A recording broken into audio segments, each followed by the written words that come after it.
بسم الله الرحمن الرحیم. زهرا سلام الله علیها دلش میخواست ذکر یا علی را روی عقیق سرخ پیغمبر بکوبند. سنگ علی را فاطمه بر سینه. بسم الله الرحمن الرحیم. سلام علیکم و رحمت الله. خدمت شما عزیزان عرضم که میخوام این مطلبی رو خدمتتون بگم. مجبورم برگردونم به سمت. آیا میدونید فاطمه زهرا از چه طریقی پول در می آورده؟ نمیدونید؟ برده میفروخته. زن و بچه مردم رو میفروخته. بیاید تا بهتون نشون بدم. میدونم باورتون نمیشه. در کتاب موسوعة الکبری عن فاطمه الزهرا در جلد 17 صفحه 512 که دارید در تصویر مشاهده میکنید، میگه علی ابن ابی طالب که از یمن میاد یک دخترک بدبخت بیچاره ای رو برده کرده بود، کنیز کرده بود، میاره میده به فاطمه زهرا و فاطمه زهرا این دخترک بینوا رو میفروشه به آقای مکمل غفاری. حالا یک برده فروش رو میخوان بکنند الگوی زنان ایرانی. خاک بر سر مای ایرانی که اگه بخوایم یک برده فروش رو الگوی زنان خودمون بدونیم. حالا توی زن ایرانی آیا یه برده فروش رو الگوی خودت میدونی؟ تو چیزی نیستی که بخوای برای حضرت زهرا حرف بزنی. تو اصلا نمیدونی سند چیه، نمیدونی مصدر چیه، نمیدونی کتاب چیه، حتی سند رو ندیدی. یه چیزی بهت گفتن و عجب سندی گیر آوردم ها، دیگه من قول همه تاریخ رو شکستم، دیگه شاخش رو شکستم. حضرت زهرا برده فروش بوده. برو جمع کن، اول برو تاریخ رو بخون. سندش ناسخ و تواریخی که هیچکی قبولش نداره. حتی بچه 2 روزه اومدی حالا میخوای تاریخ بگی؟ جمع کن خودتو. السلام علیک یا بضعة رسول الله. میخوام در جواب این بی سواد یه جمله بگم خیلی کوتاه. ببینید گفت کتاب الموسوعة الکبری عن فاطمه زهرا، سریع میخوام بگم خیلی طول نکشه. جلد 17 صفحه خدمت شما هست 512 مستقیم میریم سر صفحه و دروغ و نفهمی و بیسوادی این بشر رو میکنیم. اولا که المتن روی عن اسما بنت عمیس انها قالت. خب این راویانش کیان؟ همین یه نفره. از کی از این شنیده؟ کی از این روایت کرده؟ 1400 سال گذشته کی اصلا از این راوی این کیه؟ اسما بنت عمیس به کی گفته که من دیدم علی این کارو کرد، زهرا این کارو کرد و اینو به او فروخ، اینو این کارو کرد؟ بعدش هم تو اصلا نفهمیدی چیه، فقط یمن رو فهمیدی و علی رو فهمیدی و از زهرا و مکمل غفاری رو، بقیه‌شو دیگه نفهمید. اینه که فقط خب برده فروش اون موقع رسم بوده. اون موقع کنیز داشتن، برده داشتن، کوچیک و بزرگ، حالا دختر بچه بوده، پسر بچه بوده. ائمه اطهار علیهم السلام چون کریمن، چون بزرگن، نسبت به زیر دستاشون خیلی با محبت بودن. امام سجاد علیه السلام روایت هر ماه رمضان، عید فطر اینا رو جمع میکرد، با اینکه پول داده بود، خریده بود، رسم اون زمان داشته بوده، کنیز فروشی بوده، کنیز خریدن بوده، اینا چیزایی که بودن. میگه جمع میکرد ماه رمضان، گریه میکرد، میگفت بگید از علی ابن الحسین راضی هستید یا نه؟ اونا هم گریه میکردن، میگفتن شما ارباب ما، آقای ما، نه بگید که خدا بدون از من راضی باشه، همتون آزادی. همه رو آزاد میکردن. کنیز فروش بوده حضرت زهرا. بله میخریدن، آزاد میکردن. بلال پیغمبر خرید و آزاد کرد. عمار میثم تمار رو خرید، آزاد کرد. دیگران اهل بیت علیهم السلام تو کربلا، اون غلام سیاه امام حسین اومد گریه کرد، گفت آقا من تو خوشیا باهات بودم، حالا که شما رو دارم میکشم من برم، منم کشته میشم. شهید شد. غلام تو شهید شد. غلام داشتن، کنیز داشتن اون موقع رسم بوده. خرید و فروششون هم رسم بوده، همونطور که تو ایران، تو پادشاهان ایران رسم بوده. تو شاهان اروپایی و افریقایی اینها رسم بوده، چیزی بوده که در بین همه بوده، رسم جامعه این بوده. این چه اشکالی داره رسم جامعه بوده؟ او نه الگوی ما یک کنیز فروش باشد. بی ثبات. حالا کاری نداریم. میگه رأیت الحنفیه، من این حنفیه رو نه قومی پیدا کردم نه بلادی پیدا کردم. اگر این به بحث مذهب حنفیه باشه که خیلی مضحکه، چون اصلا مذهب حنفیه موقع امام صادق علیه السلام بوده، نه موقع از زهرا. یعنی تقریبا 200-300 سال فرقشونه. سودا اون سیاپوست بوده. انها قال حسنت و شعر، اینها موی قشنگی داشت. اشتراها علیون، امیرالمومنین خرید. کجا؟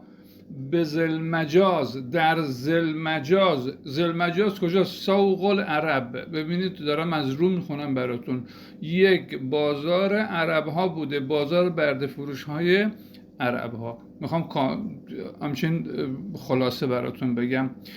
او ام مقدمه من الیمن، ایشون گفت یمن آورده دیگه، اینجا آره یمن اومد، ولی قبلشون نگفت در بازار برده فروش ها رو نگفت. امیرالمومنین دیده دختر زیباست، حیفه دست هر کسی بیفته، این دختر باید ازدواج کنه، این دختر باید دست یه آدم سالم باشه که بتونه بعدا زندگی خوبی داشته باشه، پول داده که زندگی خوب براش فراهم بکنه. بعد میاد فوهبها ببخشید لفاطمه، فوهبها لفاطمه علیها السلام، هبه کرد به حضرت زهرا سلام علیها و باعتها فاطمه. فاطمه از زهرا فروختش به کی؟ من مکمل الغفاری. این رو خدمت شما عرض که به مکمل غفاری فروخت. اونم گرفت حتما دیگه بدترین کارها رو به سرش آورد، سختترین فشارها رو بهش آورد، از زندگی بیزارش کرد. نه آقا جون باش ازدواج کرد و ولد و ولدت له عونت بنت مکمل، یه دخترم ازش داره، بعد یه تازه پسرم ازش داره و هی اخت محمد لأمه، این همون خواهر محمده که از اون مادرشه. ولا یصح انها کانت من سبی خالد ابن ولید، این اصلا اسیر خالد ابن ولید نبوده که بگی در جنگ خالد ابن ولید اسیر بوده، علی او رو به کنیزی گرفته، حالا آورده و میخواد بفروشش، همچین چیزی میگه دروغه. ولا یصح. اما یه چیزی رو ایشون اونجا کتاب گذاشته بود قهوه‌ای رنگ، اینو دیگه نیومد بگی. اولا متن که اصلا نخون. المصادر 1 سر سلسله العلویه صفحه 81. 2 ناسخ التواریخ مجلدات امیرالمومنین علیه السلام جلد 4 صفحه 332. حالا ما میریم ناسخ التواریخ رو یک مرور کوچولویی میکنیم ببینیم ناسخ التواریخ چه چیزیه. باز ناسخ التواریخ، ناسخ التواریخ، این ناسخ التواریخ عجب چیزیه.